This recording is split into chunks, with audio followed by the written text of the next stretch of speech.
Interestingly, he's on. Oh, that's President Biden. There he is. He's also not attending the last session. Yeah, he's flying out soon after this to Vietnam. So you've seen the youngest, or you're going to see the youngest in the Saudi prince. You've seen Rishi Sunak in the 40s. Now you've got a leader who's in his 80s. So Rahul, you can have all types. I concede that you can have all types as leaders. But there's a huge question mark whether at the age of 80 he should be pushing for re-election next year, because that would make him America's oldest ever president. I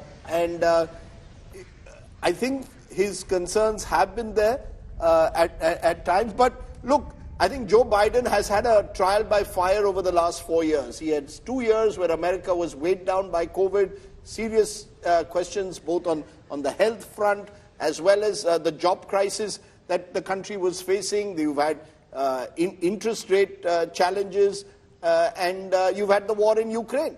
I mean, given all that, he seems to have come out relatively unscathed. He still is in most polls ahead of any potential Democratic challenger, and with the Republicans also struggling to find anyone but Trump.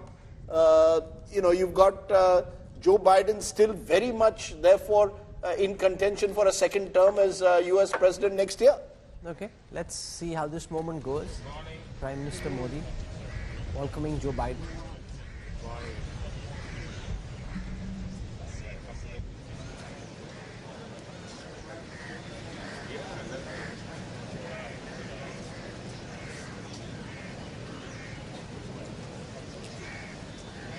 Now he gets the Sabarmati tour.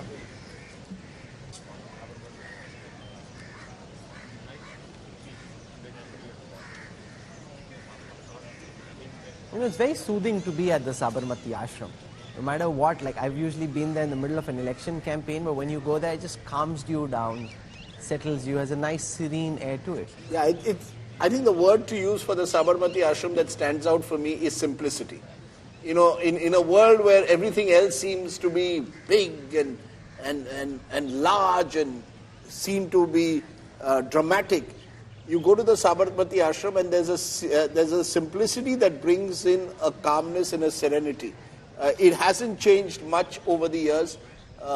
There's been talk, as I said, and there is a project now to remodel it, and many of the old Gandhians are objecting to that, saying that this will again make Sabarmati ashram just another sort of modern day monument, which we don't want it to be. And it gets the pride of place. Maximum amount of time. The most warmth is for Rishi Sunak. The maximum amount of time and respect is for Joe Biden. Well, America, the dollar still matters. No, it's not just the dollar, Rajdeep. It's also the level of effort America has made in this relationship, and the genuine warmth of the Indian people, and the strategic reality of China flexing its muscles. So it's all of it together.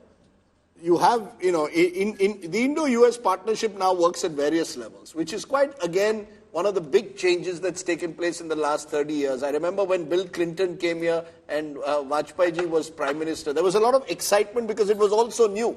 You know, you didn't think an American president rarely came to India. And when they came, you sort of went overboard almost. And now they come more and more often. We go more often to the United States. The Indian diaspora is breaking all boundaries and walls and ceilings in the United States. So it's a relationship that operates at different levels. Indian students, making an impact in universities across the United States. So I think that's changed the Indo-US relationship, hopefully forever. That's the Brazilian president. Lula da Silva, he's come out now. This time without the translator. Translator nahi hai, sir. Aap kya bol rahe ho? It was his wife. Okay, his wife. We thought it was his translator. It turned out to be Mr. Lula's wife. But he's the next leader of G20. I'm just getting calls and messages from people in government saying, correct Rajdeep, Arvind Kejriwal wasn't at the dinner yesterday. He wasn't at the dinner. He was slated to be at the table of Lieutenant Governor V.K. Saxena. He wasn't there. He confirmed that he'd be coming.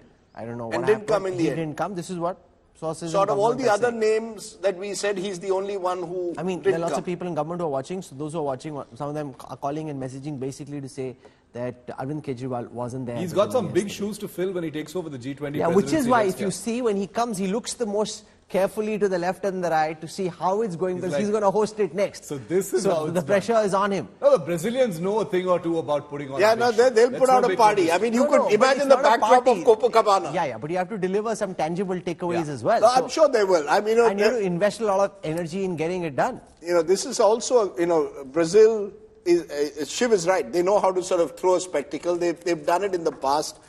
They can be chaotic.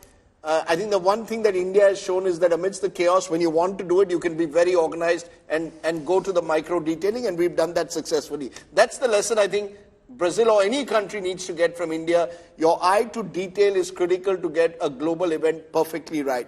Lula is an interesting character because, trade unionist, went to jail, came back, fought a very tough, acerbic campaign against Bolsonaro. Bolsonaro again claimed that it, was almost refusing Trump-like to leave for a while, eventually went out. And, Lula is the comeback king of Brazil at the moment. And again, has a very special relationship with India. It's a country, he said in interviews, that he has a great admiration for. And at a time when the right is dominating politics across the world, you still have someone like Lula representing, in a way, the old left.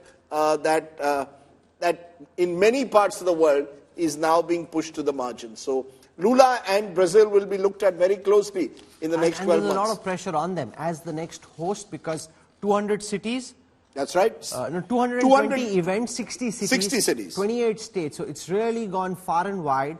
And the next host country, post-December 23, will have to now figure out how to take it one step further. You're right. I just got a message from the LG's office in Delhi. So the LG versus Kejriwal thing plays out. The Chief Minister, Arvind Kejriwal, did not attend the G20 dinner.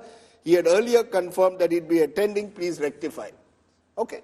We rectified it. Mr. Kejriwal was not there. It'll be interesting to know why. Is there anyone who's not watching India today right now? I'm wondering. No, but it'll be interesting to know why. I mean, you're in Delhi, and I think, correct me if I'm wrong, a lot of the arrangements were made by the Delhi government in parts of Delhi. The beautification, they took a lot of credit. A lot of it was done by the Lieutenant Governor as well. No, but both, right? There were areas, I know in my constituency, for example, in Greater Kailash, you had Saurabh Bhardwaj actually putting out videos of parks that were being decorated, G20 symbols, hoardings that had been put up by the Delhi government. So you would expect in the normal course the Delhi Chief Minister to be there, because in a small way, this is, he is part of the host committee. He should have been there. I can't think of a good reason why he wasn't there. He really ought to have been there. We'll check with Mr. Kejriwal why he wasn't there and if there's a good reason. So far, we've got sources in government indicating that he wasn't there. He and the LG, of course, have a fractious relationship, so putting them on the same table would not be a good idea in any case. But either way, I think this was an occasion where they could have come. But it's not been so bad recently. I mean, well, it will never really get. There's too many scars in that relationship. But the images we are showing, Rishi Sunak one side, Joe Biden on the other. The Saudi prince is the only one who hasn't come. Am I correct so far? Out of the expected. I don't think he's. I mean, we'll check. He didn't come for the dinner either. He's also the Prince of Arabia. Now, how hard are you going to push him? So let's see if he does come. Because if everybody comes so slowly with so much of a gap between each leader coming in, Prime Minister Modi, who's a stickler for time, will find it difficult to be able to manage time. Because I think it was 9:20 that the hymns and the prayers were supposed to start, and then they have a tree planting around 10:10 to 10:30. So if you're working according to time, you're slightly delayed, which is possible in a mega event like this. But presumably they also have to write on the wall. They're going to put out a message. There's a peace wall.